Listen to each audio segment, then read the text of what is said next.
എടാ നാട്ടിനെ നേരാക്കുന്ന ആളല്ല നാട്ടാർ കണ്ടുപിടിച്ചോളൂ.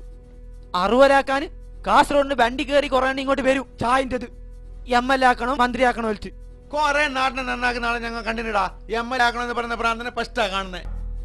നീ എന്തിനാ തിരിച്ചിനെ അൺകൂറിൽ കുറെ പ്രസംഗിച്ചിന്ന് പറഞ്ഞിട്ട് MLA മന്ത്രി ആവാന്നാ? എടാ MLA ആണെങ്കിൽ കുറച്ചെങ്കിലും ചേല് വേണോടാ, ചേല്. പ്രസംഗം പഠിക്കാന് ഒരു ഉസ്താദിന്റെ അടുത്ത് പോയിനല്ലോ. ഇങ്ങനെയെങ്കിലും മന്ത്രിയാവൻ അമേരിക്കയിലെ ഒബാമിന്റെ അടുത്ത് പോയല്ലോടാ. ഓന്റെ എല്ലാം വടക്കത്തെ ചായന്റെ ആശ സഹിക്കേണ്ടത് ഞങ്ങല്ലേ. ഈ സൂക്കേടിന് പറ്റിയ മരുന്ന് ഒന്നെ തോച്ചിട്ട് കൊട്ടെടുക്കണം.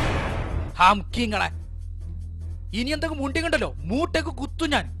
ഓരോരോ ആളാക്കല് ജയിച്ചവർക്ക് പിന്നെ നാട്ടിലേക്ക് തിരിഞ്ഞു നോക്കിനടാ. എർപ്പേ MLA ആങ്കി എന്തിനാ പ്രശ്നം? 2 മണിക്കൂർ സ്റ്റേജിൽ കയറി പ്രസംഗിക്കാൻ കഴിയോടാ നിൽക്കല്ലോ.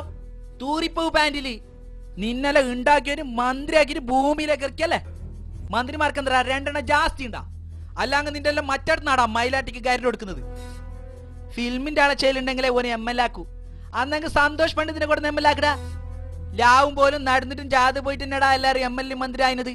അല്ലാങ്ക നിങ്ങളെ പെരുക്ക് വന്നിട്ട് ആരടാ മന്ത്രി ആക്കിയത്? കട്ടുന്നിട്ട് ബേറോർജിട്ടാകുമ്പോ MLA എന്ന ആളോട് നിങ്ങൾക്ക് എന്തിനാ പിഞ്ഞം?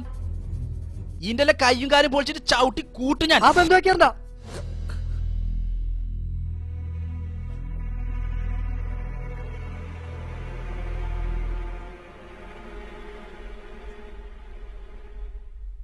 ഇനി പറഞ്ഞിരിച്ച എനിക്ക് MLA ആയിക്കൂടെ?